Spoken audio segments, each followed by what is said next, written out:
Yo, that's it. 172 and dropping. So where's Kung Fu Panda at, man? He's there. All right. Y'all seen the third cat, right? Yeah. Why is he Kung Fu Panda? Because he looks like Kung Fu Panda, man. Look how fat he is. Yeah. They call him Snowball, but he can't be Snowball because look at his head. Yeah. We have to That's call a him. dirty snowball. That's a dirty Snowball. So since his brother's name is Shaolin, I call him Shaolin and Kung Fu Panda. And Sparkplug. Sparkplug's the only one that lives up to his name, man. These other two did not do. They don't do no kung fu, man. Shaolin tries to do Kung Fu, but Sparkplug. He does kung fu in that sink when we wash him off. When he comes inside and he, pooped on his leg, he does kung fu then. Oh boy, he's sitting there kicking and clawing and everything. All right, Bismillahir Rahmanir Rahim, walhamdulillahi rabbil alameen, wassalatu wassalamu ala rasulillahi wa ala alihi wa sahbihi ajma'in wa ba'd. Y'all picked it up. Make sure there's a sound and everything. Just make sure the sound's working.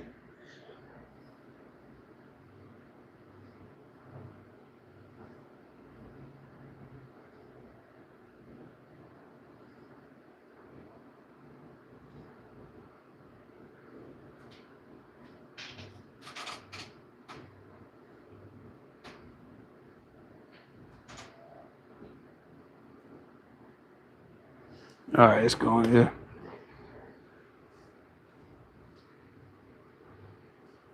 All right, it's going, yeah.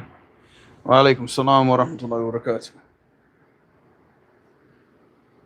All right, let's get going then. They said Sparkplug is wild. You never had a cat named Sparkplug? And if they start calling him Sparky, I'm kicking the cat out the house. All right, so we're on chapter 208. How's the coffee? Y'all tasted it yet?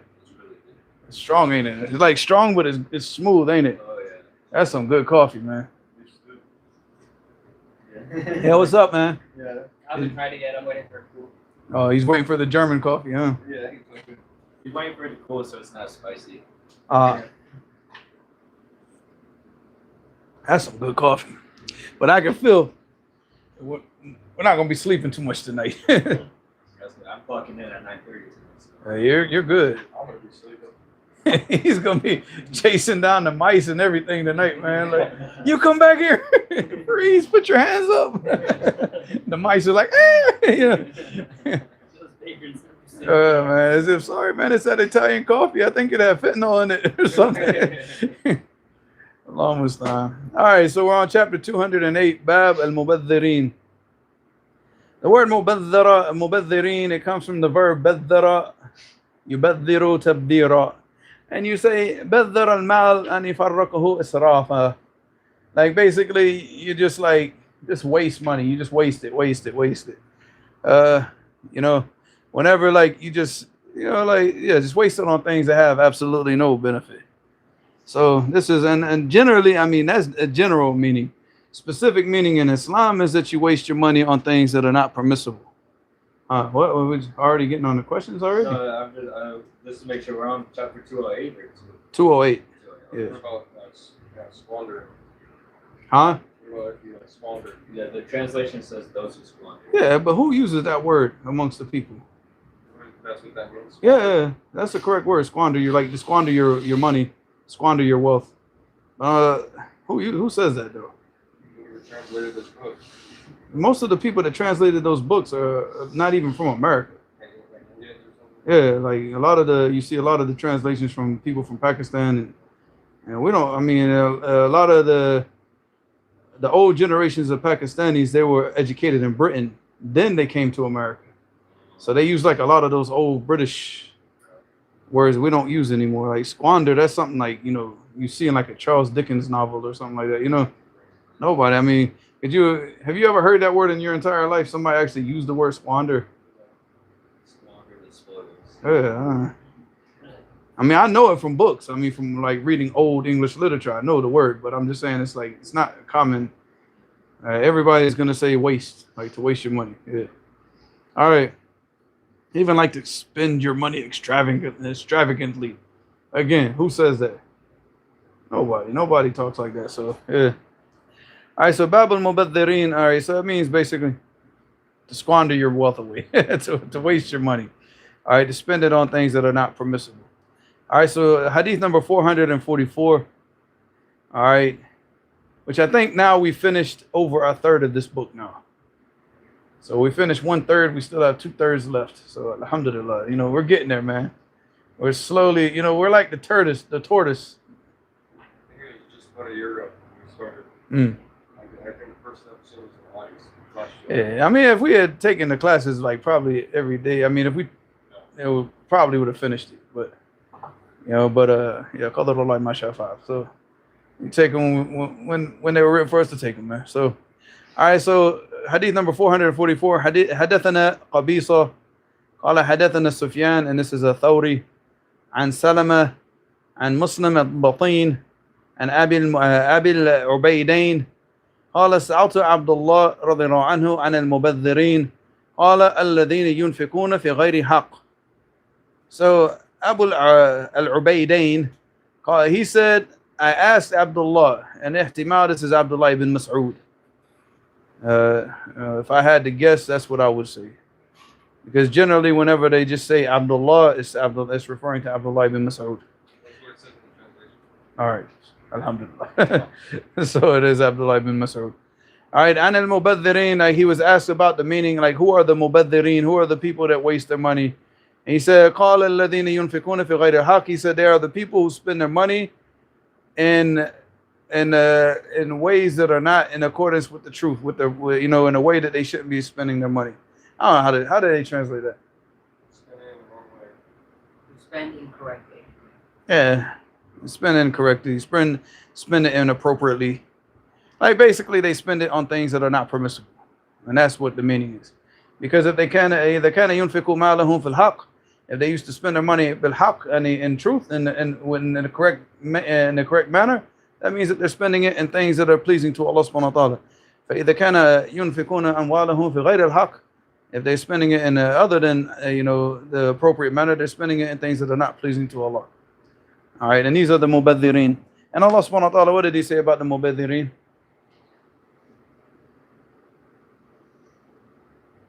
And the Quran, what did this word came in the Quran one time? What did Allah subhanahu wa ta'ala say about it? About these individuals? Huh? Nothing? The chat is dead. All right. إن المبذرين كانوا إخوان الشياطين وكان الشيطان لربه كفورا. Yeah, Hamid got it. Yeah. إن المبذرين كانوا إخوان الشياطين. That they're like the brothers. They're brothers to the devils. That the people who waste their money and spending in means that are not pleasing to Allah subhanahu wa ta'ala, that they are, their brotherhood is with the devils, like they're brothers to the devils. وَكَانَ الشَّيْطَانُ لِرَبِّهِ كَفُورًا, and the shaitan is to his Lord very disbelieving. Kafura means full of kufr, completely full of kufr. And it's not just disbelief, because he's full of disbelief and what? Because kafur and kufr can have the meaning of disbelief and can also have the meaning of what? Ingratitude. And shaitan is full of both of these things. It's full of disbelief and full of ingratitude. All right. Hadith number 445.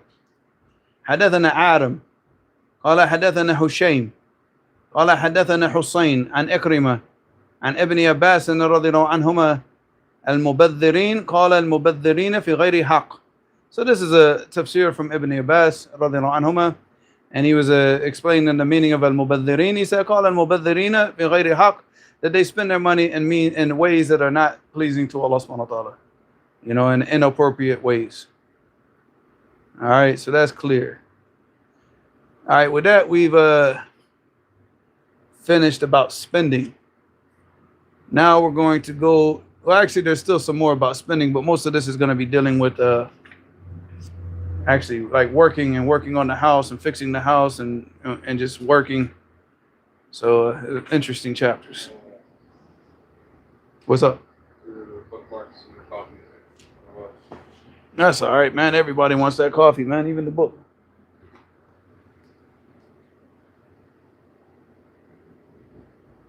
I said, you want to try this coffee? Huh? I said that's like beef stew.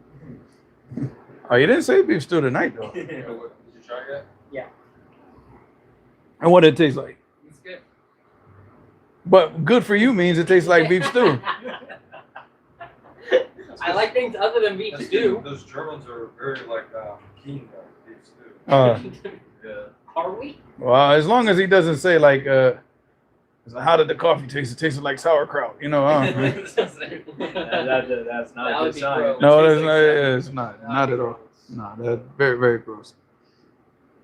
Tastes like a hot dog. Huh? That's not good coffee, man. That's not good coffee that tastes like beef stew, sauerkraut, or a hot dog, man. No. Who have y'all ever eaten that before? Sauerkraut? It's just like pickled Is it- cabbage. Oh yeah, yeah. It has. Is it like purple? I don't know, because I never eat it. I never ate it, man. They put it on those Chicago style hot dogs. Oh With, yeah, like, yeah. all the vegetables on them. I never had sauerkraut like by itself. I have. Or pony dog. Yeah, I never ate it, man. I never in my whole entire life. I could never eat it. I look at it, I'm like, nah. That's not for me. That's not my. It's not in my DNA, man. I just can't do it. I'm not a fan. Yeah. Okay. So you're taking more from the Russians, but you like potatoes, though, right? Not really. Oh, it's German like that. No, Russian. He's like half Russian, half German, or what is he? What are you? French, German, British. I think you're like Cobra. Yeah. I'm not Man, even I'm cold. Well, call ice on him, man. Oh, He should be here. He's all confused, man. Yeah. You said everything but American, right? So ethnicity. you said everything but American. What about you, Winfrey? What about me? Not a very He told you he's American like Scottish, Mexican, and Yeah. name. Yeah, Winfrey's not a very American name. Yeah, we got to. Okay, that's fine. yeah. At least I don't have connections with the father. Yeah. Wow. All right. Let's get done. No more Jahiliyyah. All right. So 209. Babu Islahi al-Manazil. All right. Al-Islah, it means to like fix up. Repair, fix. Al-Manazil is the plural form of manzil. Manzil it means your house. To repair your house, to fix your house. And that's what how did they translate it over there? Improve your house. Nah, because it's not tandeef. It says Islah. Improve your house for life. Yeah, it's like repair it, fix it. Yeah. If you have like holes in the walls to patch them up, things like that. This is like Islah. You know, huh? Yeah, because back in those days, their houses were made out of like mud and with like palm fronds on the roof and stuff like that. So that stuff gets, it gets damaged with the rain and all that stuff. You have to constantly go back. You have to fix it over time. And if they don't fix it, then you get holes in your walls and things like that. Then, you know, mice come through, snakes could come through, all types of, you know, wildlife in those days, obviously. You know, so no doubt is yeah, that's what that's what it's referring to here. So hadith number 446, حدثنا عبد الله بن يوسف قال حدثنا الليث قال حدثنا ابن عجلان, and that's Muhammad ibn Ajlan, عن زيد بن أسلم عن أبيه قال كان عمر رضي الله عنه يقول على المنبر يا أيها الناس أصلحوا عليكم مثاويكم وأخيفوا هذه الجنان قبل أن تخيفكم فإنه لن يبدوا لكم مسلموها وإنا والله ما سالمناهن منذ عاديناهن ما سالمناهن منذ عاديناهن. So here, this is so عن زيد بن أسلم, so his father is Aslam. He heard Omar when he was on the minbar. He was telling the people, oh, ya ayyuhan nas, oh, you people, aslihu alaykum mathawiyakum. You know, fix your mathawiyakum. Mathawiyakum is the plural al-mathawi, is the jama', is the plural form of al-mathwa. Al-mathwa here, it means al-manzil, the place that you return to. All right, so mathwa. Mathwa, it means manzil, the place that you go back to. So basically, fix up your houses. Keep your houses like fixed and, you know, like, and he said, وَأَخِيفُ هَذِهِ الْجِنَّانِ. وَأَخِيفُ, it comes from the verb أَخَافَ. أَخَافَ يُخِيفُ. All right, it means to frighten somebody or to frighten something. So like you say, like for example, أَخَفْتُ الْهِرَّةِ. You know, I frightened the cats. All right, أَخَفْتُهُ. All right, so he said أَخِيفُ, and this is a fi'l amr. All right, which he's commanding the people, frighten هذه الجنان. Jinnan are small snakes. They're like small snakes, and they can get into like little holes and little crevices and get into your house. So he said, frighten these snakes, قبل أن تخيفكم, before they frighten you. You know, like get rid of them and frighten them out of your house before you you go to pick something up and then a snake just snaps at your hand and then they frighten you. And of course, if they frighten you, especially those poisonous snakes in the desert, they got some of those snakes out in Saudi Arabia. There's one specific type of snake that's very poisonous in the desert in Saudi Arabia, and it's very small. And what it does is it shakes its body until it gets under the sand, and you can't even see it. You can't, because even his body is like sand color. And when he shakes his body and gets in the sand, like you can't even see it. You'll just step right on it. And you won't even. Saudi Arabian black lepers. Huh? I don't know what they call it. Saudi Arabian black lepers. You could just call it molt. That's what you can call it. Death. Because if he bites you and you're in the middle of the desert, you're not going to get to a hospital fast enough. Saudi Arabian black lepers.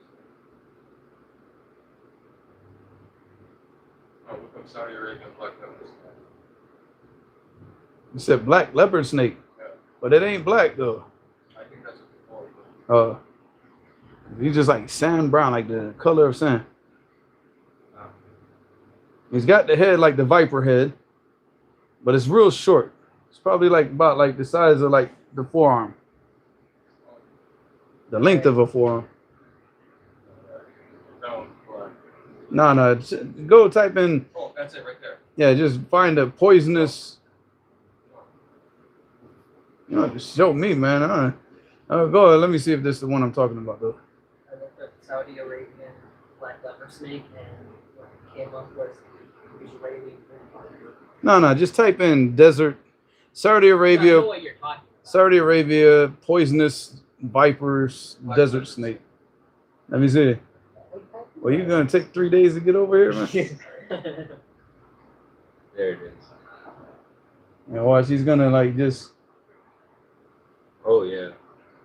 Oh yeah. He's just. No, the one I'm talking about smaller than this, though. But yeah, he gets up in the dirt. You can't. Mm-hmm. Oh, Yeah. Like, they have one smaller than that. That one's kind of big. But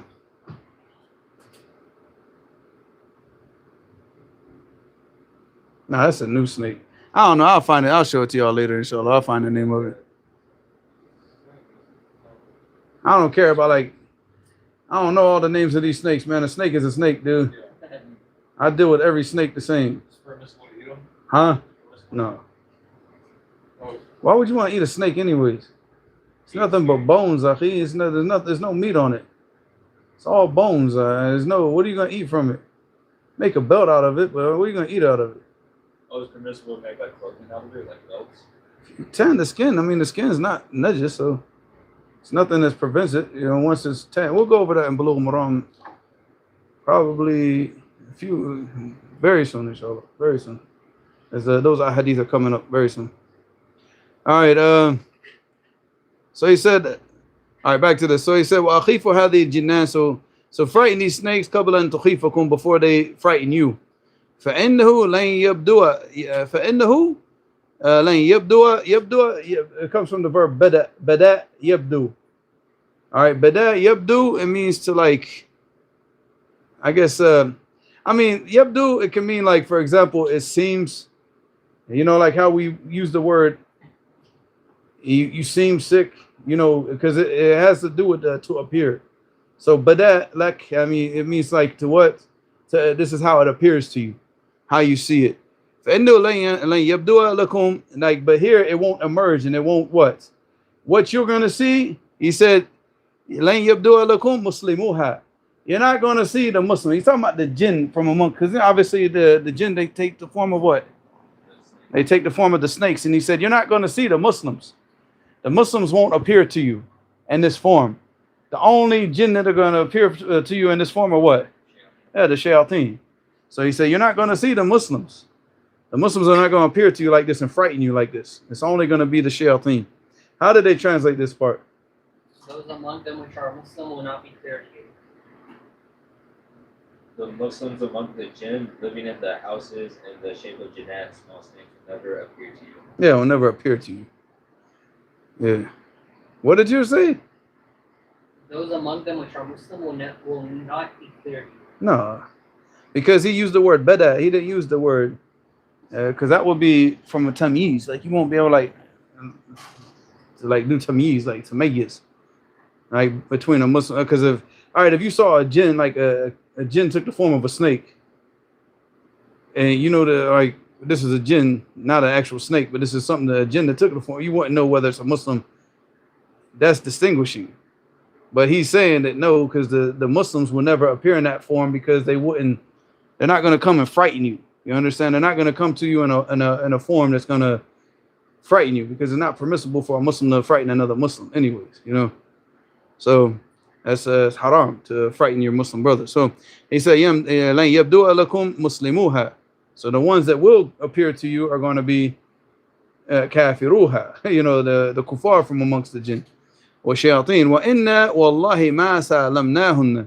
And he said, and us, he said, verily we, I swear by Allah, have never what? Sa'alamnahunna. Here, sa'alamnahunna, it means sa'alahnahunna. It means that we've never had any agreement of peace between us. And he's talking about us and the snakes. Like, there's never been an agreement between us and them. Mundu a'daynahunna. Once we took them as enemies. So once we saw the snake as something that we have to kill, he said there's never been peace between us. So he said, frighten them out of your house.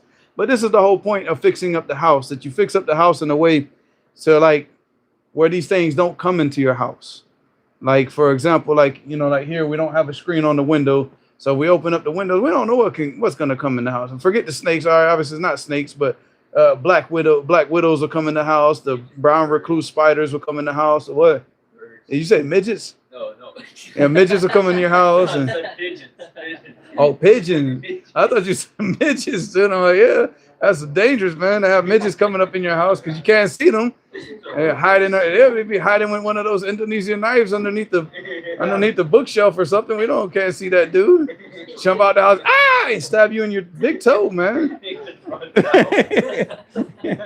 Yeah. Hard drink like that guy in the dumpster. What, midgets? Yeah, man, you gotta protect your house from midgets. I think that's dorori. Yeah. One of those on Graco? No. Have y'all wanted to know how good the coffee is? That's how good the coffee is. We're over here talking about the danger of midgets. Yeah. So yeah, protect your house, man.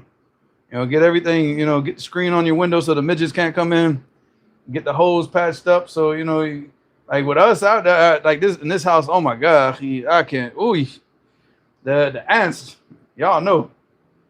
Yo, when you showed me that picture of those damn. That was nothing. No, that was nothing. That was, most of them had died. But the size they were. The whole summer, there was like, I would put that poison down, and hundreds of ants would be. If I didn't put the poison down to kill them, they'd be in my bed. Like, that's how I find out that the ants are back. Because I wake up and I'm like, I'm getting bit on my leg, getting bit on my side. I'm like, I have to pull my bed out. You know, I had to do so much patching up, like, you know, putting that, what you call it, the gyps. I don't know what you call it in English. They call it gypsum Arabic. It's like the drywall stuff. What is that called? Plaster. Yeah. What is it? Is it plaster, right? Yeah, they call it gyps. So if you ever go to Yemen, now you know what you call it, right? Gyps. But yeah, I had to sit there and plaster up all the crevices, all the holes. I had to do this hadith basically to keep all the ants. But every time that I would close up one area, they would come from, yeah, they find another area. But at least, alhamdulillah, towards the end of the summer, I got them where they were only coming out of one area, and I could get them before they got to, you know, I'll be sitting on my bed like a sniper, dude. I have like a spray bottle with mixed with Dawn soap, and everyone that just starts to get to the bed, pop out, you know, start spraying them down with the Dawn. Like, nah, y'all eat the poison or face the sniper. That's it, you know. Y'all got two choices. Did you get one of those salt guns? Yeah. See those? What's that? It's like a gun that you put salt in it and you shoot it up. Oh, just Blast them. salt blessing. I don't want salt, man. That Dawn, it kills them. Yeah, but dude, that's the thing is you're gonna have to go clean up the salt. But that's what I said. I use Dawn, so I just mop the floor up when I'm finished killing them all. And it just washes your floor. Yeah, exactly, and it makes it smell like the dishes. Yeah. Yeah, that's good, man. And get all the grease off the floor too, man. You know. Yeah, exactly, man. Degreasing. All right. So, anyways, back to the hadith, and so that's it. So basically, fixing up the house and repairing it to keep all these things out of your house. All right. Then the next chapter is chapter 210. Babu an-nafaqati fil bina. All right, and this is talking about spending on a construction, like any type of construction. And as we're going to see in the hadith, it's not talking about, well, it's a narration from one of the Sahaba, but it's not talking about construction that's mandatory. But like, for example, building more onto your house that's not necessary. You know, like, for example, we have enough rooms in the house. We're like, no, man, we want to build another floor on top, or we want to build all this extra stuff. And it's talking about building things that are not, spending your money on things that are not necessary. And Allah knows best. All right, so it said 447. حدثنا عبيد الله ibn Musa. Some of the different books of Al-Adab Mufrad, it says Abdullah, but it's not Abdullah, it's Ubaydullah or Ubaydullah. All right, because they got confused between Abdullah ibn Musa and Ubaydullah ibn Musa. But the one that narrated from Bukhari here is Ubaydullah ibn Musa. All right, he said, and Israel here is Israel ibn Yunus.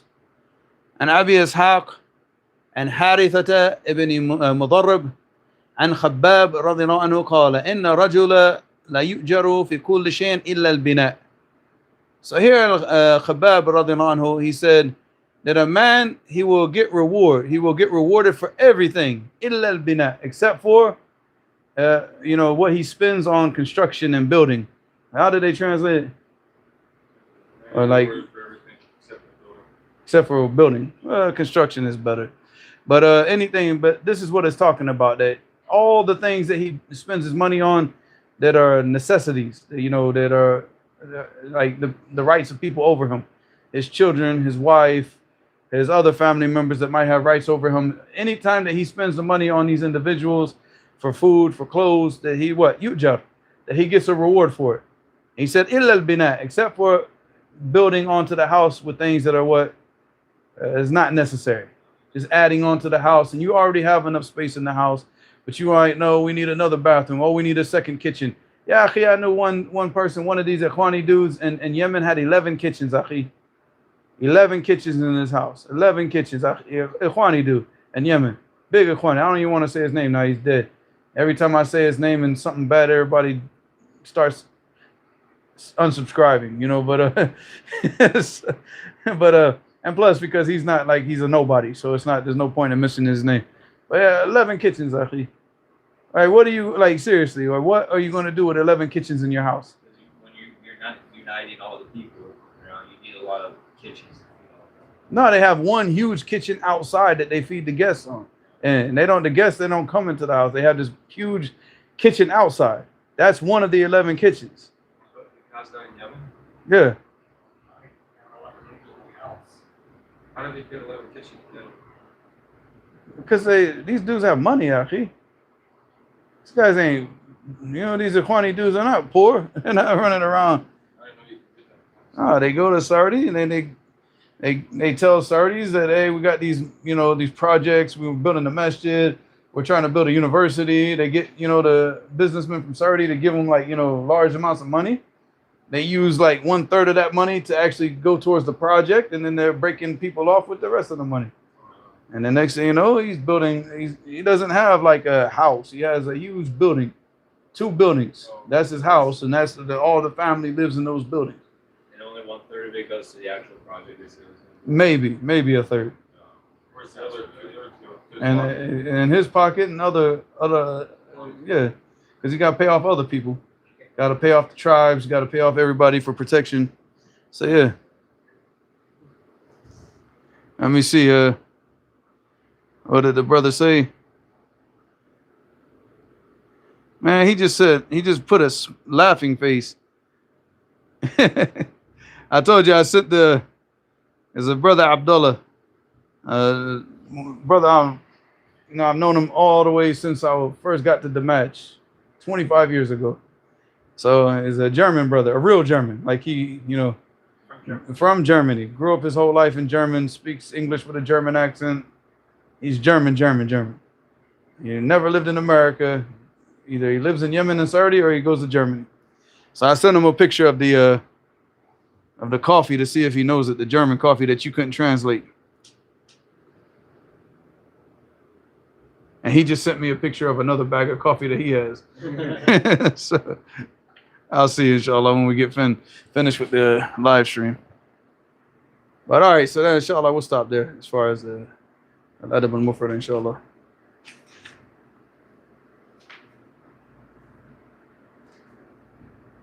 I don't see any questions, so looks like that because they didn't expect us to be here on Saturday. They're like, no way. Yeah, there's no way, man. He never shows up on Saturday. What about this? Shouldn't have showed up on Saturday after you guys gave me that chicken with the milkshake. But I remember you mentioning the story about you dealing with scorpions. Huh? So it says. What's that? But they remember you dealing dealing with scorpions. Because I'm from Florida, man. So in Florida, I used to go out in the woods with a hammock, and stay out there for days. Or I go like one of those like little Walmart tents and stay out there for like a week. Walmart? No, in the woods. So like I would literally go out in the woods and just sleep in a hammock for days. So when I got to Yemen, like I used to sleep with my door open. I didn't know about the hyenas and all this type of stuff that come at night, Alhamdulillah, I mean, I'm pretty sure a hyena probably walked past my room a few times while I was sleeping, but didn't come in. But because they have like hyenas that come off the mountains at night. But I used to just sleep with my door open, because it was so hot, man. I just wanted the air, and I wasn't afraid of like the insects and all that type of stuff. So yeah, man, we had scorpions in the room. There's another spider, but I don't know what this bug is. I've only seen this bug. I've only seen it in the mountains of Saada, in the match. I've never seen this bug anywhere else. It looks like it's a half scorpion, half spider. It looks like the mother was scorpion and the father was a spider. And this bug is it looks like it's an alien, right? And it's very poisonous.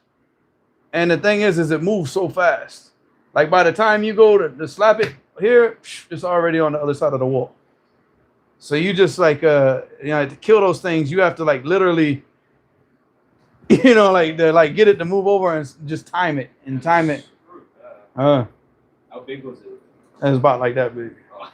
Screw that, what the hell? Can it fly? I'll bring it. Yeah. I'm taking it. So it's about bigger than the silver dollars. Oh, yeah. They're bigger than that. It's about like that big. Can it fly? And no, it just it's like a spider, but it almost looks like when you first see it, you think it's a scorpion, because the thing is the color of it, because all the houses are made from mud. So if it's on the outside of the wall, you won't see all of its legs. You just see the middle part of its body, and it looks like a scorpion. But then when you get close to it and it moves, you're like, oh, that's that damn alien spider, man. What we're gonna do with that thing? You can't do anything with that. So yeah. Huh? He said it's poisonous. I don't know. I never got bit by it, and I don't want to find out. So What does it do? I don't know. I tried my best to kill it out here. I didn't leave that thing How alive. many have you encountered? Probably about 4 or 5 times. Did you kill them all? No, it was most of the times I saw him outside. I only like maybe once or twice I saw him in the bathroom. Did you kill it? I can't remember. Akhi. I mean, once you get like so long, you know that stuff doesn't bother you. Is it permissible to get a scorpion?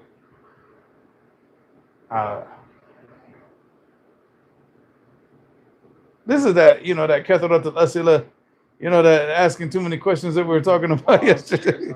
Nobody's gonna eat no scorpion, Akhi. Not you, not me, not Chinese. huh? No, the Chinese. Yeah. Anything. You can buy a chocolate covered scorpion. Invisible beach. Yeah, I know in France, but yeah. We're 3 hours down the coast. Invisible beach. Nah, man. I mean, the point is whether or not it's the ikhtilaf about whether or not it's permissible, because some of them say it's mustaqbah, but they don't have evidence for that, because what's mustaqbah for you is not mustaqbah for me. What is that? That means it's like it's something that's nasty, Oh, you know, and it's not, you know, and Allah subhanahu wa ta'ala made halal for us the tayyibat, all the good things, and they say that this is not from the tayyibat, this is from the, you know, this is mustaqbah. Like when you think about eating it, like, you know, you feel disgusted. So he said, you know, a lot of the ulama, especially from the different madhahib, Hanbali and all that, they use that to say that anything that has that, you know, feeling of disgust with it, it's not permissible to eat because it's not from the tayyibat. And I mean, like I said, they don't have evidence, like clear evidence for that, except for Allah subhanahu wa ta'ala made halal the tayyibat. But I still tend to side with them on that. it is not permissible. Well, not that it's not permissible, but we shouldn't eat it. Yeah, I wouldn't say that it's haram, because you have to have clear evidence to say that it's haram, and they don't. I wouldn't go that far, but I would, you know, yeah. And why would you eat it if you have all this? Allah subhanahu wa ta'ala is giving you all this good food. You have basmati rice, you have, you know, sheep meat, you got chicken. You can, you know what I'm saying, go to the supermarket and choose from all these different things. You want to go eat a scorpion? You know, that's kind of like not really shukr lillah. You know, it's like Eat beef stew instead. get out the house. How come people eat those locusts? And the Prophet sallallahu alaihi wasallam ate it, so that's yeah. The Sahaba, they went out to a battle, and that's all they had was locusts. That's all they were eating the whole time they were going into the battle. So I mean, that's common amongst the Arabs to eat those. Really? Yeah, There's meat on them. yeah. Oh, They, really? On locusts? yeah, they're huge, man. But I mean, that's what I'm saying. It's not something that discuss. You know, it's not discussing. But you're talking about eating roaches, eating scorpions is something that the people, you don't feel comfortable being around a scorpion. Why would you eat it? If you saw a scorpion right now walk on that floor, what are you gonna do? Like, You're gonna sit there and like get the barbecue sauce? Oh, you're gonna, yeah, you're gonna like, we gotta kill it, we gotta get rid of it. That's dangerous, you know. So how would you think about eating something like that? just made out of like necessity. Maybe you're just walking and you're hungry and that's all there is. Hmm. I mean, if it's something necessity, that's something different, you know. But not just to eat it for like, oh. And there's a lot of people who do this. They go by these ancient Scandinavian Indian cultures. Good for them. That's not our culture, you know. So just like, you know, just like the, you know, when they brought that, because in Saudi Arabia they had this big lizard. It's called a bub. It's a huge lizard that lives out in the desert.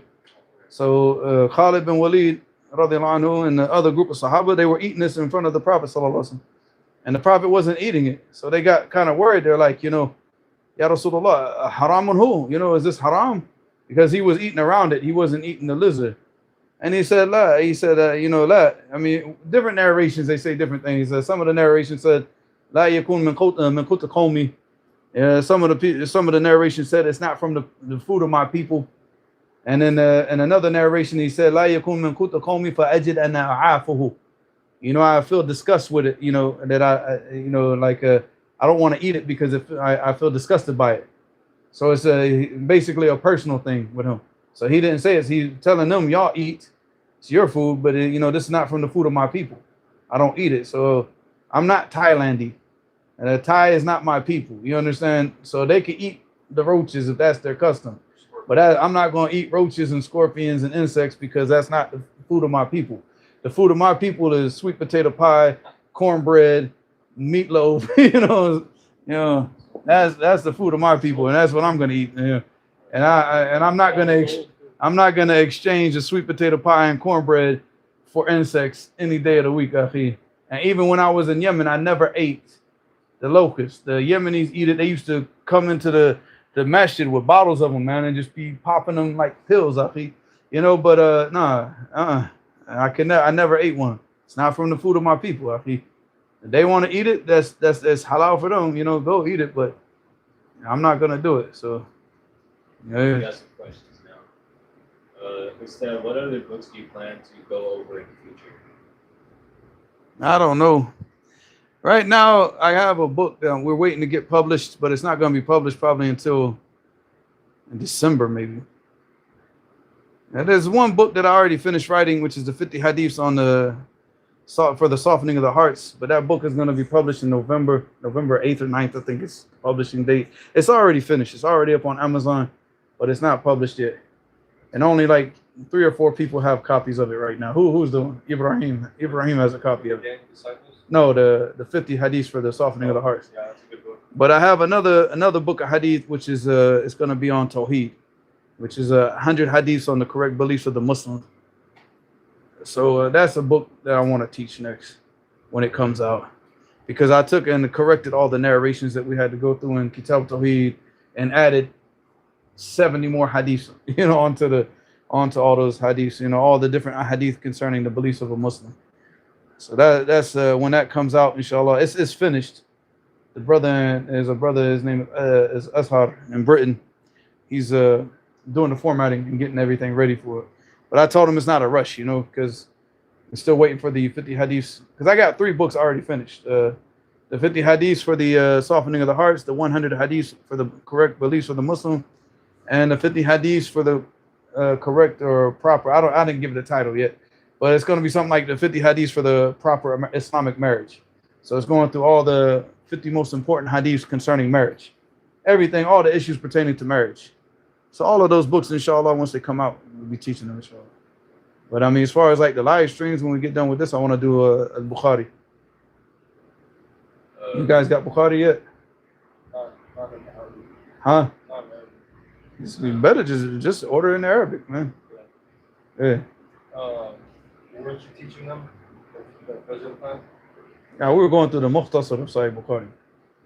But when I want to go through Sahih al-Bukhari. The Mukhtasar of Sahih Bukhari is like the abridged version. Oh. No change in narration and none of the repetition of the hadith. You know, so the real Sahih Bukhari, that one, that's the one I want to go through. Oh, wow. What about Sheikh? Nah, because there's no point in going through books that people can't get. So, I mean, if I go through like one of Sheikh Muqbil's books online, who's going to have the book? So, Sahih Bukhari, everybody can get that. You can order that in any bookstore. What publisher do you recommend? Adab and the Josie. The one I got right there that's probably not that. This one. That's it right This is Sahih Bukhari. This book right here is the I'rab of Sahih Bukhari. Where like basically the alim here, this guy, I forgot his name because I haven't, because this book was actually in Jacksonville, so I didn't get this until when I did get this. That's when Esther got sick, so I didn't have it for that long before he got sick. So the writer is Al-Hafiz Abi Dar Muwaffaq ad-Din Ahmed ibn Ibrahim ibn Muhammad. So this is called An-Nadhiru As-Sahih ala Jami' As-Sahih. An-Nadhiru Sahih ala Jami' is for the people that want to see that. I'll put it right there. Let's see if it shows up in the camera. Yeah, you got it. So this is actually the I'rab of all of Sahih Bukhari, because he was teaching the students Sahih Bukhari and he noticed that they had a problem with Nahu. So he said, I'm going to kill 2 birds with 1 stone. I'm going to turn Sahih Bukhari into a lesson in Nahu. So he took every hadith and broke it all down, did all the grammatical breakdown. I don't like to use the word grammar anymore, man. We're just going to use the word Nahu. We're not using the word, or use the word syntax. We're not using the word grammar no more. You know the etymology of the word grammar? Y'all don't know this, do you? Etymology, it means like where did the word come from? And it comes from Latin and is grammare, which means witchcraft, spells and incantations. Yeah, crazy, right? Yeah, go look that stuff up, akhi. You go back and look up the etymology of a lot of these words, you find out where they came from, Akhi.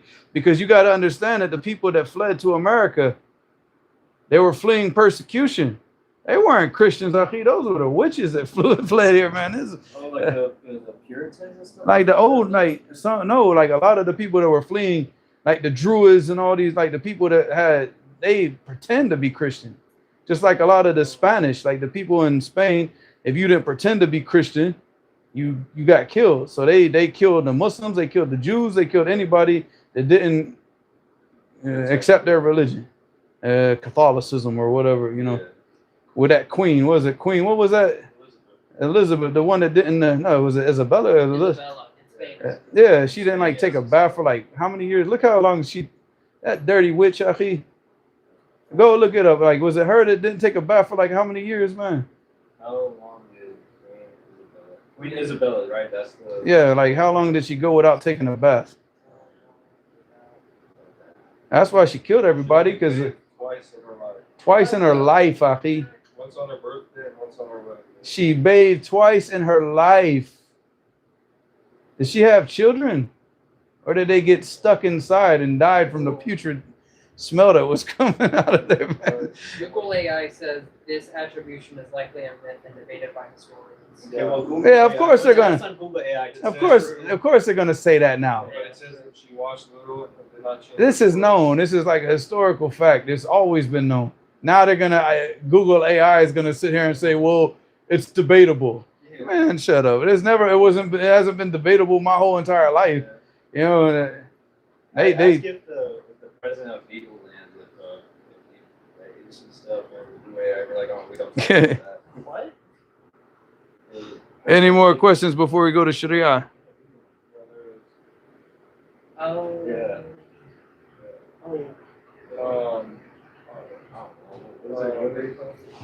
So someone's saying that they try to apply, memorize the way that the people in Mauritania do. That they read the whole page so many times, but their mind's wandering, and they haven't memorized their portion after multiple repetitions. Any advice on how to deal with it, and is there a different technique?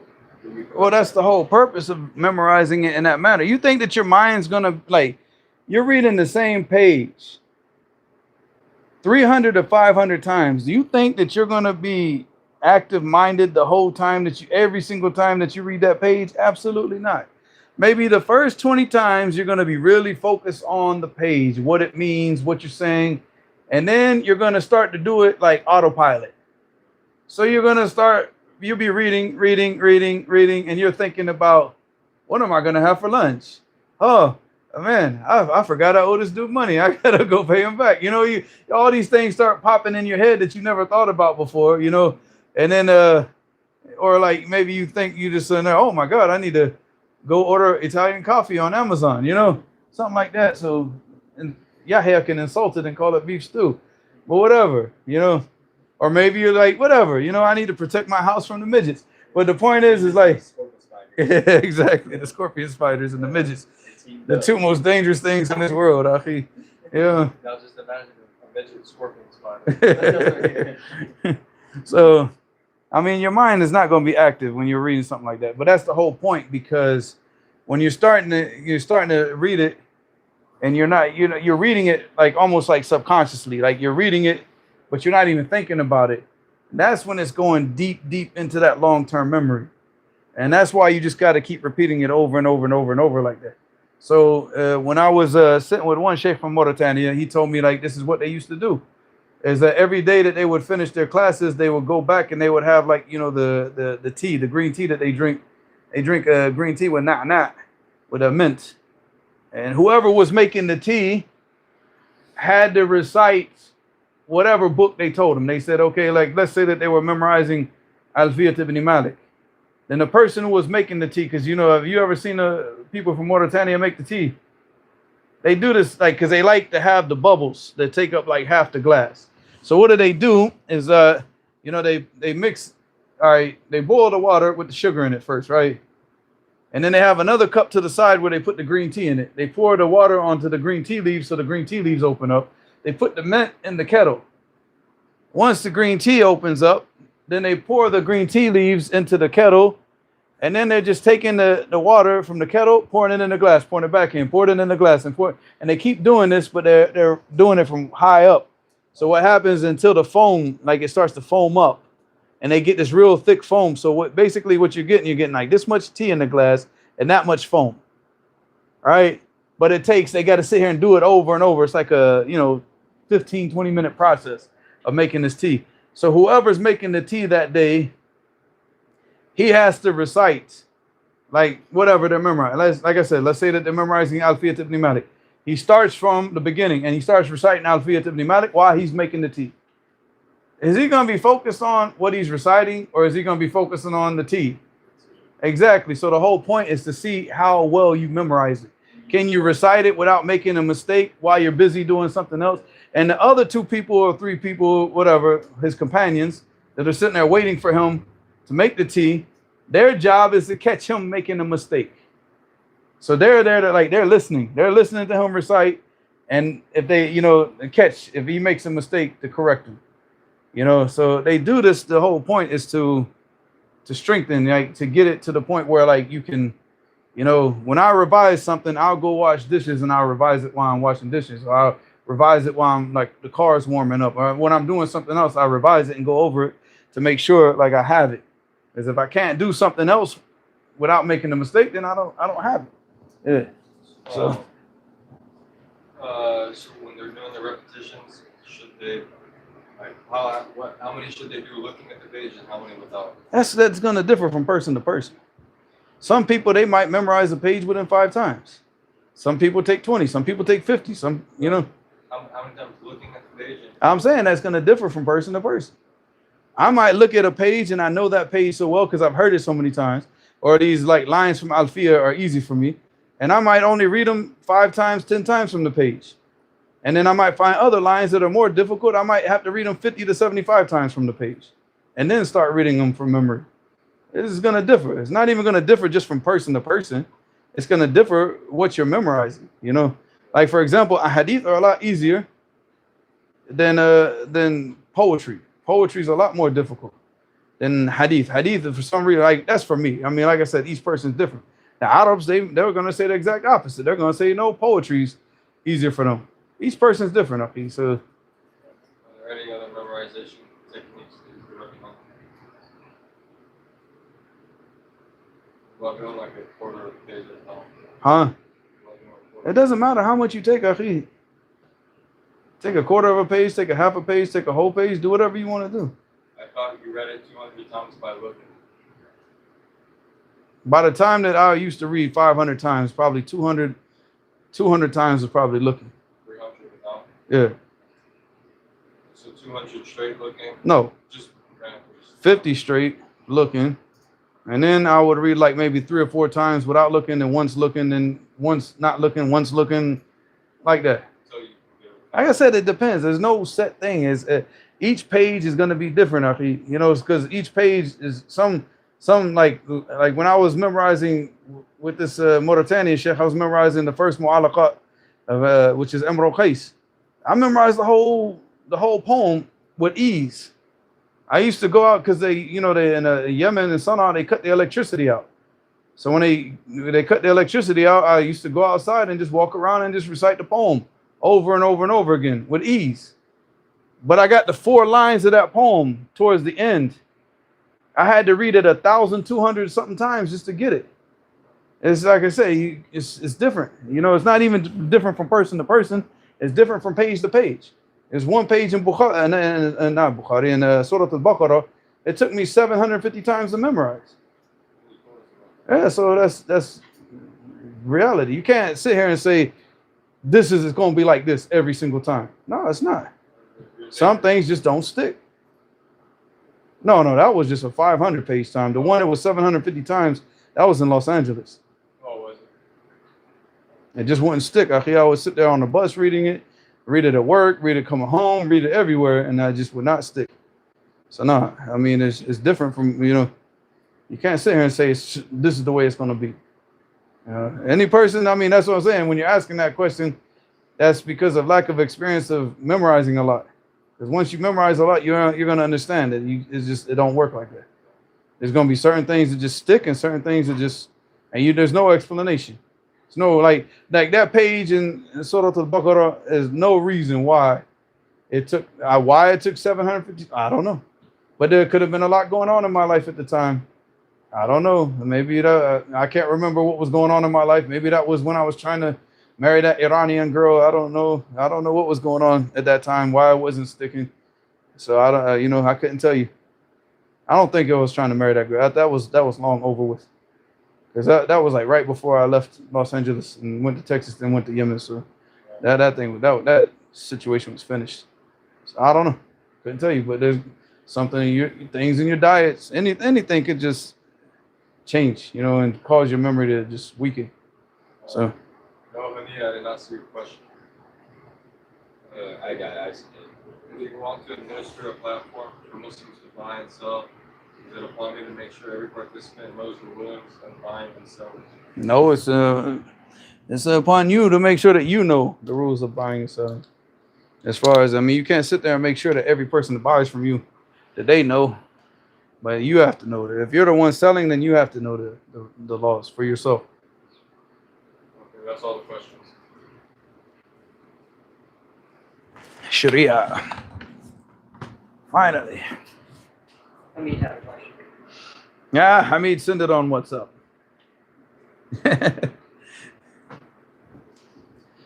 All right, Bismillahir Rahmanir Rahim, walhamdulillahi rabbil alameen, wassalatu wassalamu ala rasulillahi wa ala alihi wa sahbihi ajma'in wa ba'd. So, we're on the 45th narration, number 45. 45. All right. قال الإمام الأجوري رحمه الله تعالى. Where are you going? You forgot your book in the car? Yeah. Just you can leave the door open. Let some air come in. All right. حدثنا أبو بكر ابن عبد الحميد قال حدثنا ابن المقرئ قال حدثنا سفيان here is Ibn Uyayna. And Ma'mar here, of course, Ma'mar ibn Rashid, صاحب اليمن. عن ابن طاووس عن أبيه قال ذكر Ibn Tawus, obviously his father is Tawus al-Yamani. We spoke about him before also. He's Yemeni. He grew up in Yemen, but he's not Yemeni. He's Farisi. Well, that's where he grew up. So he took the nasab of Yemen. So he said, huh? You can leave it open here because we need some air up here. Go hear the music? Huh? Go hear the music? No, because it's coming from that way. So inshallah, no.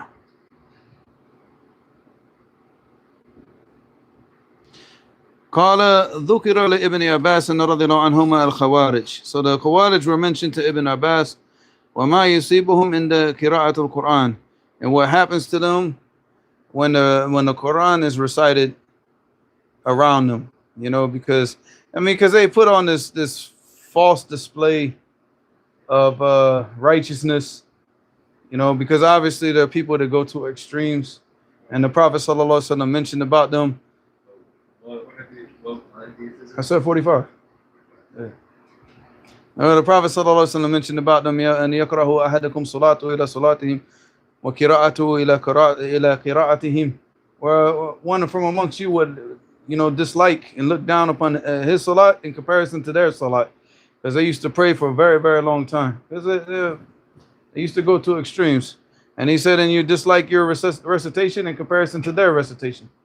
Because they didn't they would just sit there and just read and read and read and read. But then, like the Prophet ﷺ mentioned, لا يجاوزوا حناجرهم, their recitation that it doesn't go past their throats. It's like exercise. If you built up like endurance of running, then obviously you're gonna outrun a person who's not accustomed to running long distances, right? So what they did as Khawarij, they did this like exercise. They built up endurance of praying and reciting for long periods of time.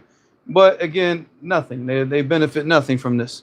So then he said, فَقَالَ رَضِيَ اللَّهُ عَنْهُمَا يُؤْمِنُونَ بِمُحْكَمِهِ وَيَضِلُّونَ عِنْدَ مُتَشَابِهَةٍ وقرأ وما يعلم تأويله إلا الله والراسخون في العلم يقولون آمنا به. So he said, Ibn Abbas, he said, يؤمنون بمحكمه, that they believe, they have belief when it comes to the muhkam. And what do we say about the muhkam? What does it mean?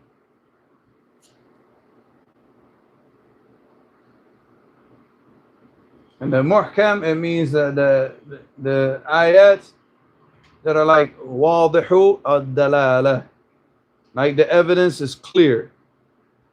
You have to do this. This is haram, this is halal. It's wadih. All right, that's the muhkam. And he said, وَيَضُلُّونَ عِنْدَ الْمُتَشَابِهَةِ.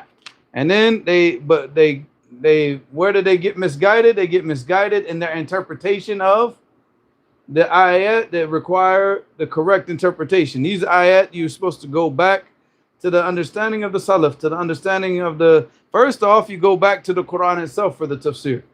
If you don't find the Quran, if you don't find the tafsir al-Quran bil Quran, then you go back to the Sunnah. If you don't find the tafsir in the Sunnah, then you go back to the Sahaba and their understanding and what they got from the Prophet sallallahu alaihi wasallam. But they don't do that. They go back and they interpret it based on their own interpretations. And this is where they become misguided. And then Ibn Abbas, he recited the ayah from Surah Ali Imran, وَمَا يَعْلَمُ تَأْوِيلَهُ إِلَّا اللَّهِ. And nobody knows the ta'wil, the interpretation, except Allah. وَالرَّاسِخُونَ فِي الْعِلْمِ. And the ulama, when they spoke about this ayah, the issue about this ayah right here is the wow. What? وَالرَّاسِخُونَ فِي الْعِلْمِ. So is this wow altif? And is it wow al-atifa? Or is it wow al-isti'nafi? So al-wow al-atifa, it means, you know, وَمَا يَعْلَمُ تَعْوِيلَهُ إِلَّا اللَّهُ وَالرَّاسِخُونَ فِي الْعِلْمِ. وَالرَّاسِخُونَ فِي الْعِلْمِ يَعْلَمُونَهُ كَذَلِكَ. يَعْلَمُونَ تَعْوِيلَ. Nasif is atif. Right? That means that it's connected to this. But if it's isti'naf, it means that it starts a new sentence. وَمَا يَعْلَمُ تَعْوِيلَهُ إِلَّا اللَّهُ. End of sentence. وَالرَّاسِخُونَ فِي الْعِلْمِ. So this is what you call al-waw al-ibtida'. That means that this waw, it shows that this next sentence is a new sentence. All right. وَالرَّاسِخُونَ, and the rasikhun will be the mubtada'. All right. Of this new sentence. All right. وَالرَّاسِخُونَ, rasikhun, and what does it mean? Huh? The ulama, the people that are anchored in knowledge. They're like firm in their knowledge. I call it rasakha fil ilm. All right, so that they're like anchored and firm in their knowledge. They're not, you know, they don't get shaken up with doubt, shaken up with shubuhat, shaken up with any of this, because they Allah subhanahu wa ta'ala has given them, put iman in their heart and put real true knowledge and understanding in their heart. And these are the people that Allah subhanahu wa ta'ala loves, because obviously if Allah subhanahu wa ta'ala loves a servant, what does he do? If Allah subhanahu wa ta'ala wants good for a servant, what does he do for him? What's the hadith of Muawiyah?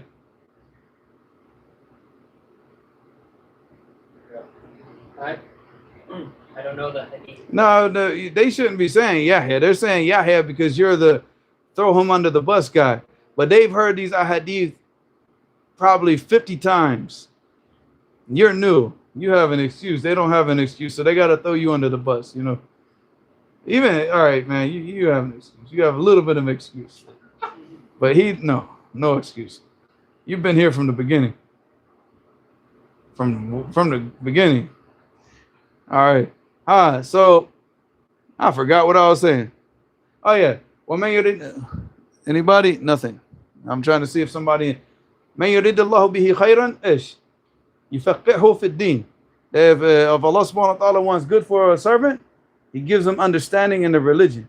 Gives them understanding in the deen. See, the thing is, like, I can think of in general what it is, but I'm not going to say it if I don't know it word for word exactly. No, just say the meaning. Say, you don't have to say the hadith. You say, well, I think it has something to do with this. Yeah, at least give to something. Like, let me know that you remember something, man. Come on. Let me feel like something is sticking in there, man. Say it and like give a basic remember. If I'm going to say it, I want it to be word for word. I want to just, That's this is why you forget, because you're not drinking that Italian coffee, man. By the way, y'all want some more coffee or no? I drink coffee, I really sure. You want some more? Safe. Can you pour up some more coffee, please? Sorry, man, because you want us to wait till you get back. We'll continue. Look and see if there's any questions. Nah. Because I don't want to read from the book when he's not here, inshallah.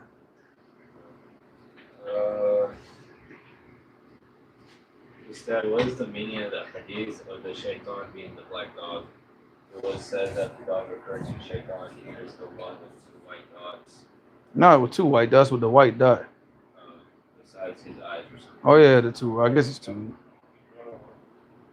I mean, the shaitan would take a form of a dog with that type of an appearance.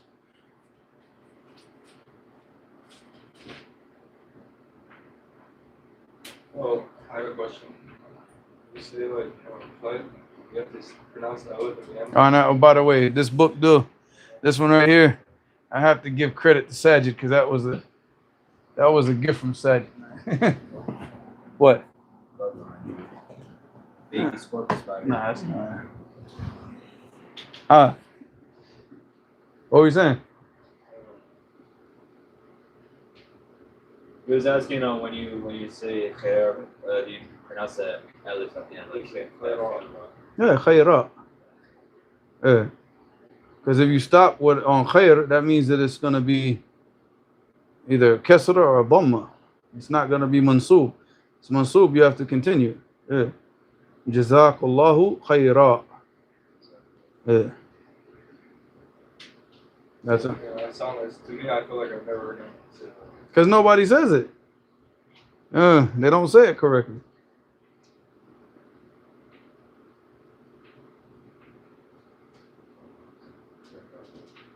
You gonna keep Kung Fu Panda in this house all night or what? He's playing with him. Look at him.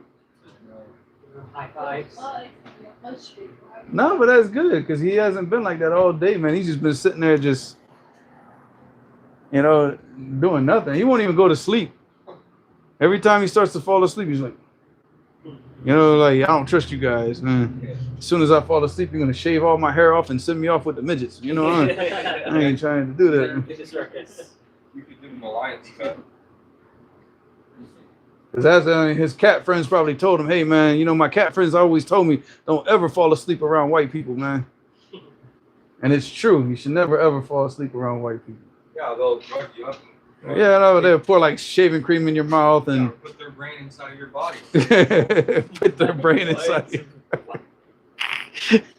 Put their brain inside. Whoa. You all right? Yeah.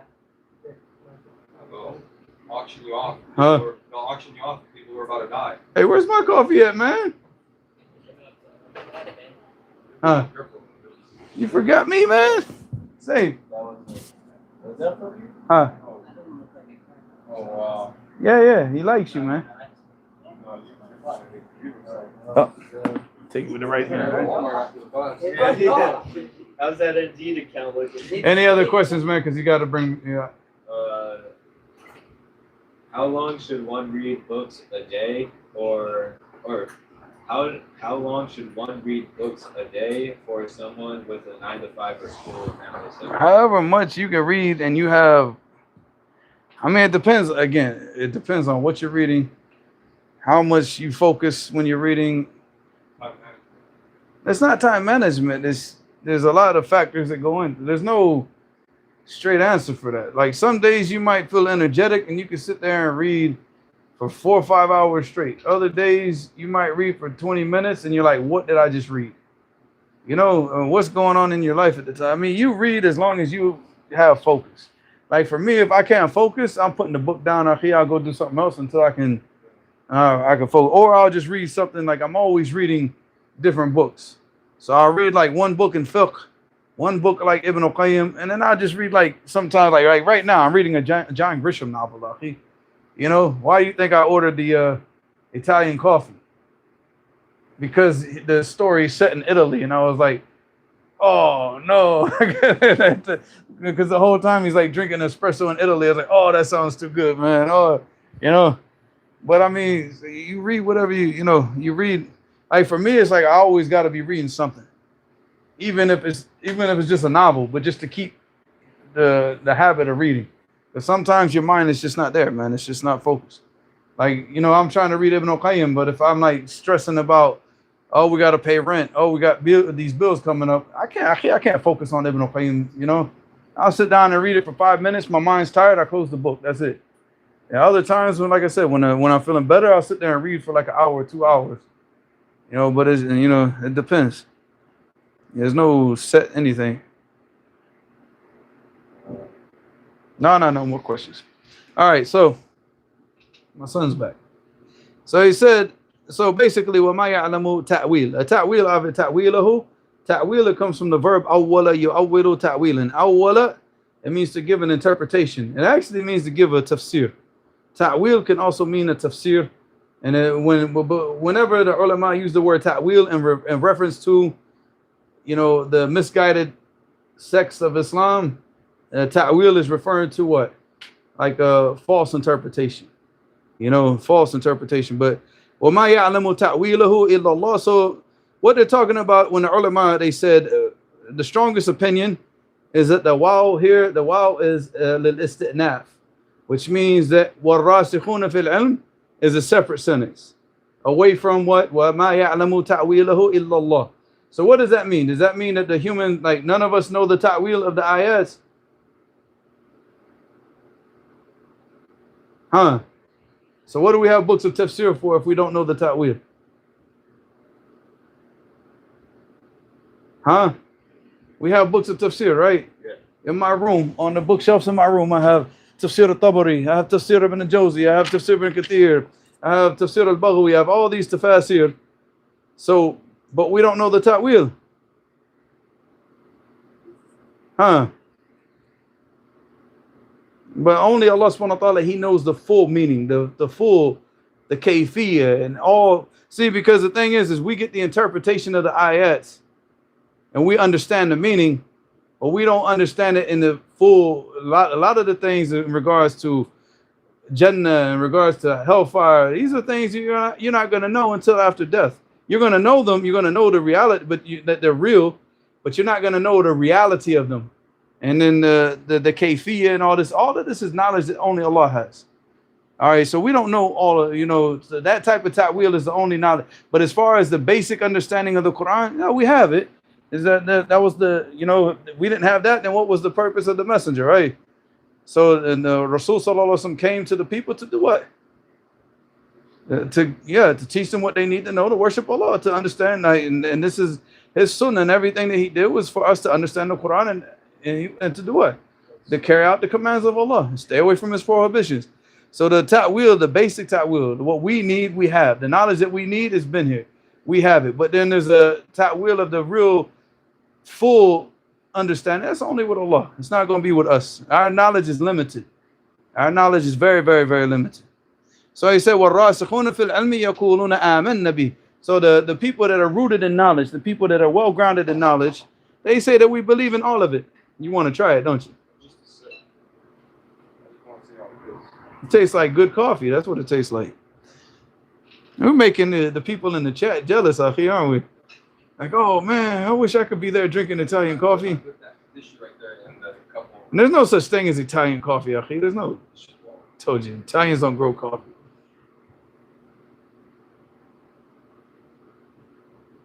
Come on, man, I'm waiting. Tastes like a cheeseburger. Cheeseburger stew. Tastes like Dave's chicken. Yeah, that's really good. I know. What is that? How is it? It's just coffee and water. There's no sugar, right? There's sugar, but it's but that's actually like natural sugar. That's not white sugar. I can't taste It is white. Well, Like cane sugar? it's cane sugar, like natural cane sugar. Yeah. it. No, that's really good. It's very. Except for mine doesn't have sugar, Steve. Thanks for not putting sugar in my That's coffee. why I drink mine straight black. I can drink it if I have to, but I don't. But it's very it's really smooth. Actually, it tastes good with no sugar in it, man. But I still want the sugar though. Thanks. Jazakallah khair. I think maybe he wants to. He wants to go to the bathroom. I think he's gonna be more straight to And he's stepping in the damn bowl of food. He's about to get That's what he does. He's a small kitten. What do you think? grow up. He eats with one foot in the bowl. Yeah. He needs to grow up. No, he doesn't. He needs to stay as a kitten, man. That's what we want. Ask some questions while he's we're waiting for my son to. How do I benefit from reading books if I just forget everything? Like I'm studying in the moment and forget after I run out? Nah, because you take one subject at a time and you start reading as many books as you can on that subject. So when you first start reading on that subject, you're not going to remember a lot of information. But then after you've read like 15, 20 books on that subject, then you'll be surprised when you get into a conversation with a person and you start spouting out facts. Well, you know, Fulan said in this book, you know, a lot of the times, see, that's another thing too, is that you have to have discussions about books. You know, and if you're just like reading books by yourself and not really discussing them. So when we were in Damaj, we used to always get in discussions. And even when I was in Sana'a, whenever I go to brothers' houses, we always discuss what we're reading. So that's one of the most important things to help the information stick. Because if you're just reading it, you're not talking to somebody, then you're not gonna. Where are you gonna retain it? How are you gonna retain it? You will retain it, but you have to read more. You know, like I said. But the best thing to do is just to take like one science. You know, for example, like you want to start reading books on Tawheed. All right, then you start reading like, okay, I'm going to read all of the explanations of Rasul Thalath of Quad al-Arba. You know, and just start reading over and over and over and over and over. You know, book after book after book on the same science. Then after a while, mashallah, like that's why I don't advise like the people just to like read one book on fiqh and then read one book on the aqidah, then one book on usul al-fiqh, because the information is not going to stick. The best thing to be doing is you take a book, like for example, let's say that you're reading Bulugh al-Maram. All right, so if you're not reading it, you're memorizing Bulugh al-Maram. All right, so at the time that you're memorizing Bulugh al-Maram, then you're going to start to take all the different shuruh, the explanations of Bulugh al-Maram, and just books of fiqh, period. And you're just going to read them, read one after the next, after the next, after the next, while you're memorizing it, because that's going to help all the information that you're memorizing stick. And it, you know, because of the hadith that you're memorizing, you're also reading the explanations, so you're sticking that information to something that you've already memorized. I think he might have to go outside, man. And take him to the litter box and see if he's gonna. No, but take him and see if he's gonna go to the bathroom. He's been here too long without going to the bathroom, man. And that cat ate a lot of food, man. He just came in and just. Yeah, look how pregnant he looks, man.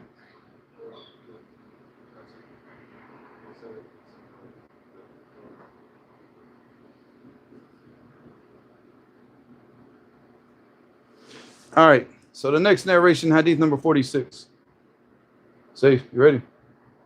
46. Waiting on you, man.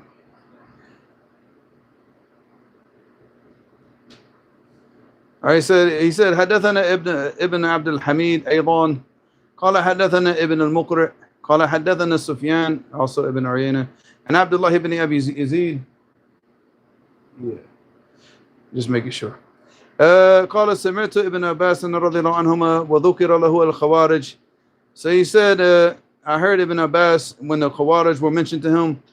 وذكر له الخوارج واجتهادهم وصلاحهم. He said, and the Khawarij were mentioned, and their like, you know, their diligence and their hard work and worship and all the stuff that they used to do.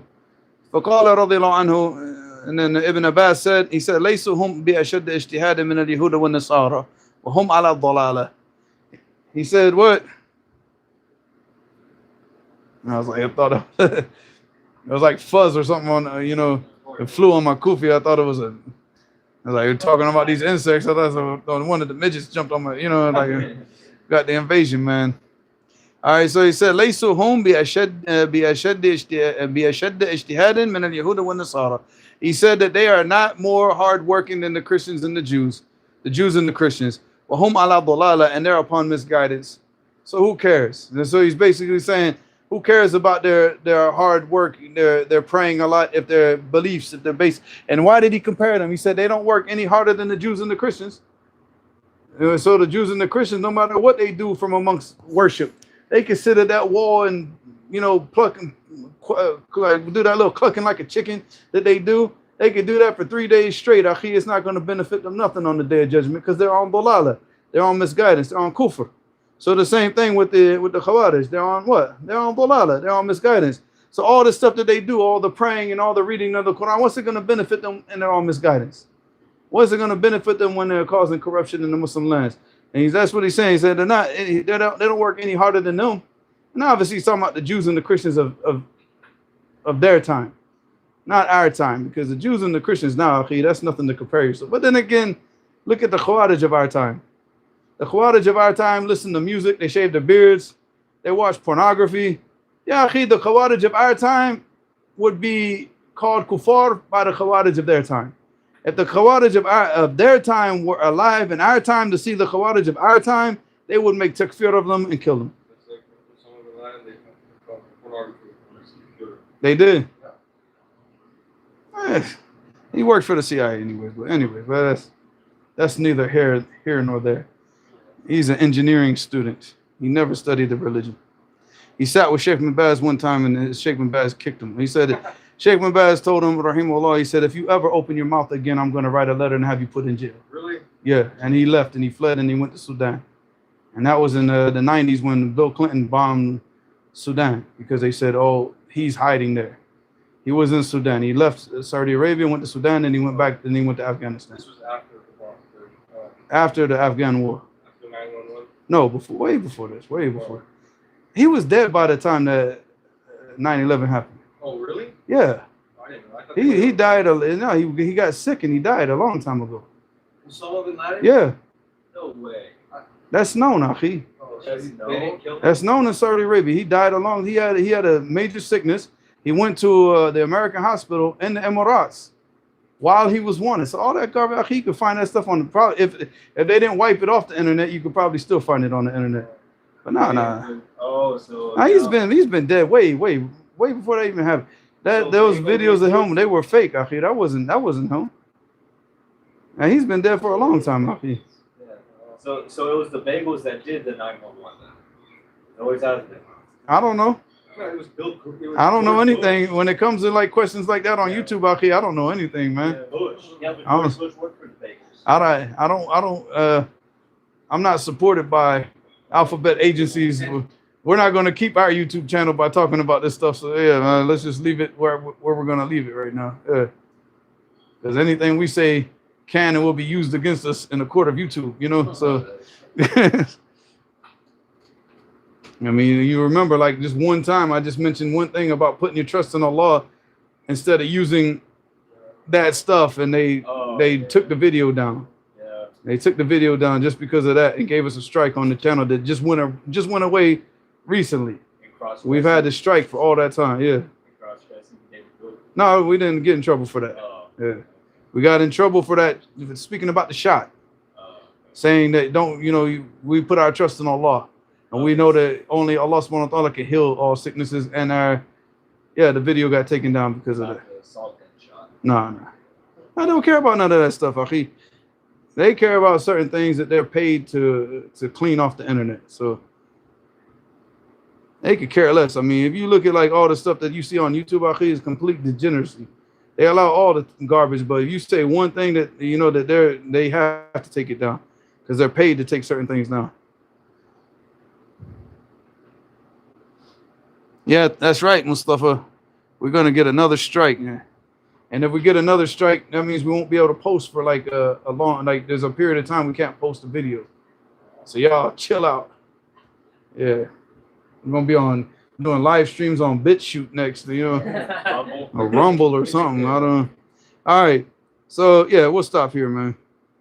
So 46. I mean, we could read 47.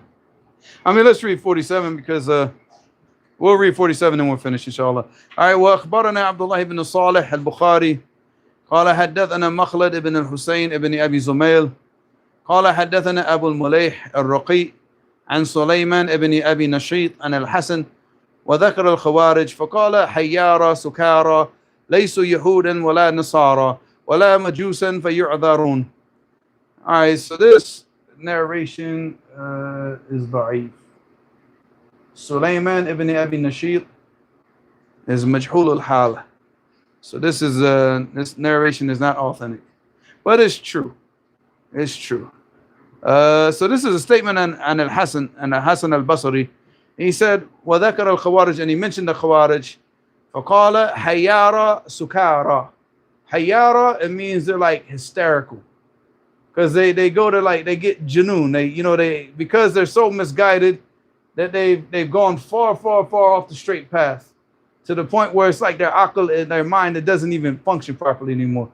Because hayyara, it comes from hayran, which is like a form of like hysteria. Hysteria actually comes from the word hysteria, is actually Arabic. It's come from the Arabic language.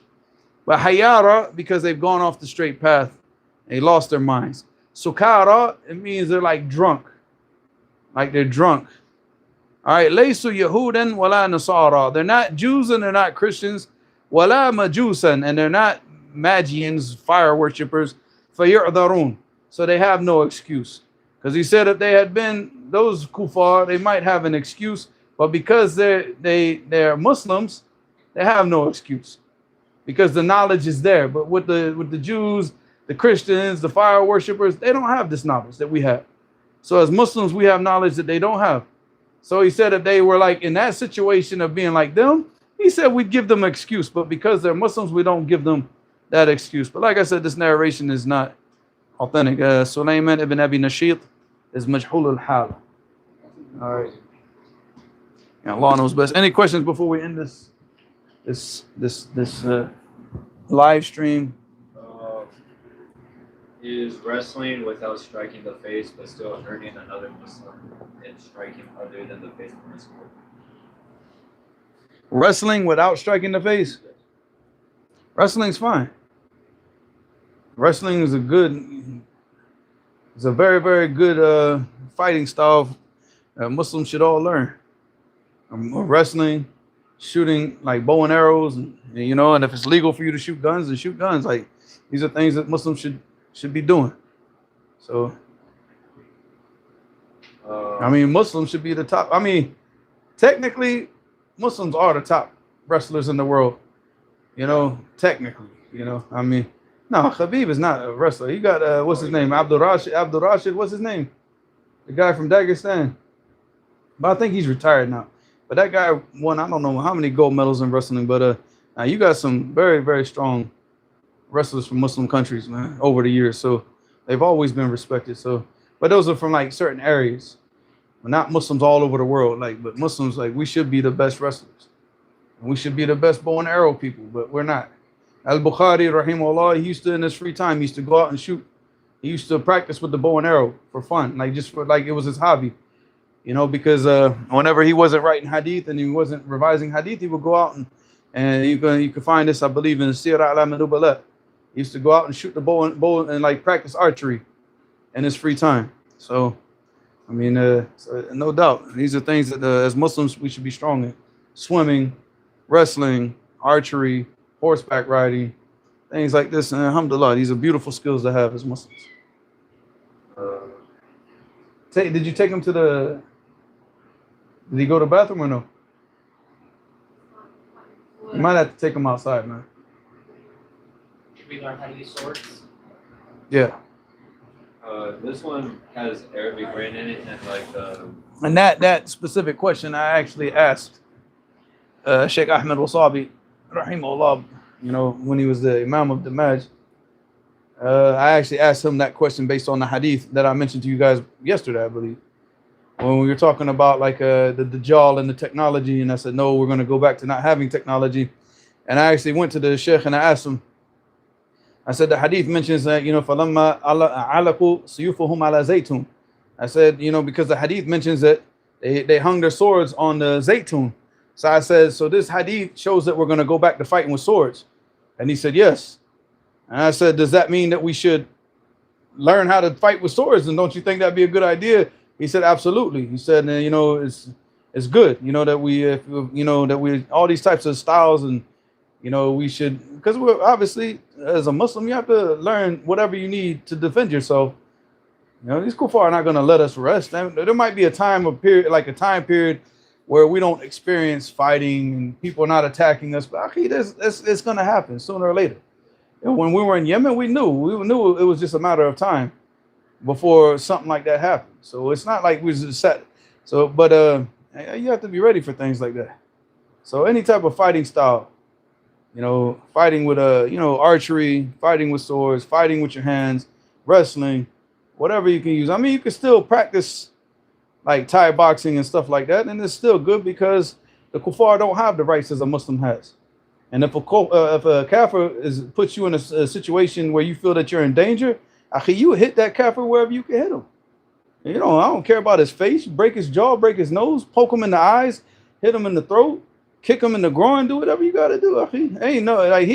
The kafir doesn't have those rights, in a fight. That fighting is if it's between a Muslim and a Muslim. But if a kafir comes to you and puts you in danger, akhi, you defend yourself by whatever means you have at your disposal to defend yourself. So if a Muslim is working security on the west side of Fresno and some bomb comes up to him that's on something, if he's threatening putting you in danger, and you gotta handle yourself, what are you gonna do? Oh, I gotta punch him in the liver. What if he's guarding his liver, akhi? But I mean, honestly, to be honest, the liver shots are the best ones. Yeah, and the people, they don't guard themselves. Liver shots and the knees right here. Yeah, because they don't guard. They guard their face. They're always gonna protect their face. So if you jab at their face and they put their hands up and just go right for the liver. Where's the liver? Huh? Right here. Yeah, it's like right here. You hit them right in the ribs right here. Yeah. That's out. Left side or right side? No, on the right side. Oh, it's on the right side. Oh, The yeah. pancreas is on the left side. Oh. The liver on the right side. If he turns around, you hit him in the kidneys, which is basically the same area but in the back. You hit a dude in the liver, akhi, he won't, he'll be standing there because there's always a delayed reaction. It's not immediate, right? He'll be standing there and he's about to come at you and he just falls to the ground because it's so painful. He's not getting up, akhi. You get a hit in the liver, real hard in the liver, you're done, akhi. I don't care if you're 250 pounds, man. You're not taking no liver shot. You have to be on some PCP, man. Just sit there and get hit in the liver and just keep coming, or like crystal meth or something. Well, the people, the brother that works security is going to be fighting probably are. Yeah. Mm. Yeah. Yeah. Oh, yeah. Those drug addicts. Yeah. Yeah. It's me. Oh, yeah. I watched the bump. Like I was at a stoplight and I watched the bump cross the street. Like these two big sticks banging them on the ground, just screaming at himself. He started banging like the crosswalk thing. Oh, we see that out here, akhi. We see that right out here. Like sometimes on the weekend, you can hear some dude just banging on the fence, banging on the street. I mean, with those dudes that are on drugs, man, the best thing to do is hit them right in the throat. Because I don't care. Again, doesn't matter how big you are, how drugged up you still got to breathe. And if you're not getting no oxygen, you're gonna slow down really, really, really fast. So, Bear mace. huh? Bear mace. Or spray them with bear mace. As long as you're not a convicted felon. You can't use mace if you're a convicted felon. Pepper spray, Even normal mace? none of it. Pepper spray, mace, nothing. Why? I can't, it's a law. I don't care. I'm going to go up to Newsom and ask him why. It's gruesome. Whatever. It's gruesome because he's so damn gruesome. Whatever. But I'm saying I'm not going to go ask them why. They're going to arrest me whether I know why or not why. You know what I'm saying? So it's my job just to stay away from anything that's going to get me caught up in something stupid. So pepper spray, if you're a convicted felon, no, you can't have it. Yeah, in California, you can't even have a BB gun if you're a convicted felon. Is it considered, if you're driving like really fast and you crash and die, is that considered suicide? I don't know if it's considered suicide, but Or if you don't have your seatbelt on? I mean, unless you're suicide, if you're doing it for the purpose of dying, No, you're not. you're just acting recklessly, Yeah. so you died on sin. But is it suicide? No, unless you did it on purpose. It's still sinful though. Yeah, of course, it's majorly sinful. You just put your life in danger for nothing, and that's how you're going to meet Allah. Now, that's your last. That's the last of your actions. Any other question before we go? Take like one or like two, maybe. This one, alright, so this one has Arabic written in it, and the text kind of messed it up. So, also for administering a Muslim buy/sell platform, should I forbid the users from posting images of faces? There's just like a camera. Yeah, of course. Posting images of faces is haram. So if you stop them and like they don't, what is it? What are they administering? What? Like a buy sell platform. Yeah, fine. Oh, what is that? Buy, like you can buy or sell stuff on it. Like eBay. Mm. I left my shoes out there. You think the cats? Probably not the cats, but they might get stolen. Yeah, midgets. Oh. One dude walked right in the yard and stole a soccer ball while Essence was playing soccer outside. Yeah, I was inside and I had the window open, and he didn't say anything. And now I walked outside. He's like, "Baba, some guy just walked in and stole my ball." And now he took two of them and he threw one in the middle of the street. And I ran out the gate to go find him, and he was down the street kicking the soccer ball.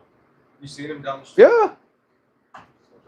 And I was sitting there contemplating, I'm gonna go after him or what? But he was crazy. He was like a Looney Tune. Yeah, it's not worth it. It's not worth it. It's not. So because I told my son, I said, "Nah, man. Next time you gotta yell, dude." So Acid was out there playing, and he came and took it from. Yeah. No, it was one by the fence. He took the one by the fence. What a nutcase. Alexa was out there? While he was playing, yeah. So I told him, I said, "Nah, man, you gotta let me know." So as soon as he told me, I put my shoes on, ran out to the street. That guy was like, he's just kicking the ball down the street. Well, he was like way up the corner store. So he was going around and he went around the corner. So I just stayed. I stood outside. I was just waiting to see if he was gonna walk back. He started to walk back. And then I think it's like some girl, she walked out of the store and he started walking after the girl. Then the girl, she was like, "Man, who's this freak?" She walked across the street. Cause she was even worried, like, who is this guy walking behind me? So and then he's a nutcase, I think. Is he supposed to that area on the roof? No, that area's not on me. I'm at Candy Press. That's the whole. Any other questions? What did the Zaydis say about this comment? And the Zaydis, they don't say anything about the Sahaba. They speak only about mainly Muawiyah. That's who they curse. They got like affected by the Rafidah. And the Zaydis now, they're like really, really affected by the Rafidah, obviously, because the Houthis are Rafidis. The Houthis, they insult all the Sahaba. They're not from Ahlul Bayt. So they insult Aisha, they insult Omar, they insult all of them, radiallahu anhum. But the Zaydis, just like the Zaydis, they used to always they didn't consider Muawiyah a Sahabi, and they used to insult him. Like I've actually listened, I've had a discussion with one of them. So Muawiyah is not even a Sahabi, so what do you care what I say? I'm like, what are you talking about? He's not a Sahabi. How? He narrated a hadith, you know? What are you talking about? He narrated the hadith that we were just talking about. That's narrated by Muawiyah. So how are you going to say he's not a Sahabi? So. Read the most second newest comment. The what? The second most newest comment. That was the second. Yeah.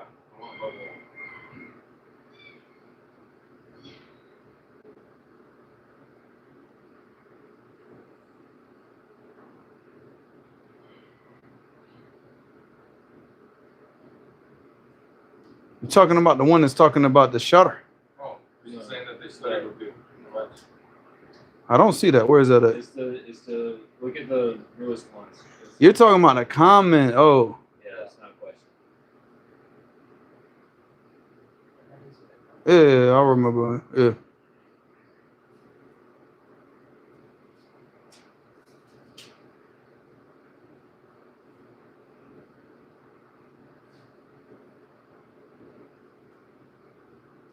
Anonymous. What did he say? Because this is what I was reading. I was reading this question. I thought you were talking about the questions. He said, "Ustad, I recall learning in the Sharh of Kashf Shubuhat by Sheikh Abdul Razak al-Badr that you could also recite it and stop it. I mean, honestly, the best thing is to stop it.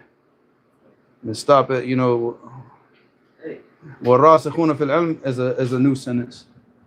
And it started. What are they doing? Yeah, that's what they do. He's eating. He's on top of my shoe eating. Yeah, yes. That's what he does. They get in they're literally, both of them, they'll get inside of a sandal and they'll fight each other like that. They'll jump out of the sandal and fight. And then that's what they do, man. New shoes. So they're like, wow, man, this is cool. These humans in their shoes, man. All right, so we're going to stop now, inshallah. And we're going to come back after Salat al-Isha for the next live stream, inshallah. Wa ilahuna subhanakallahumma wa bihamdika ashhadu an la ilaha illa anta astaghfiruka wa atubu ilayk.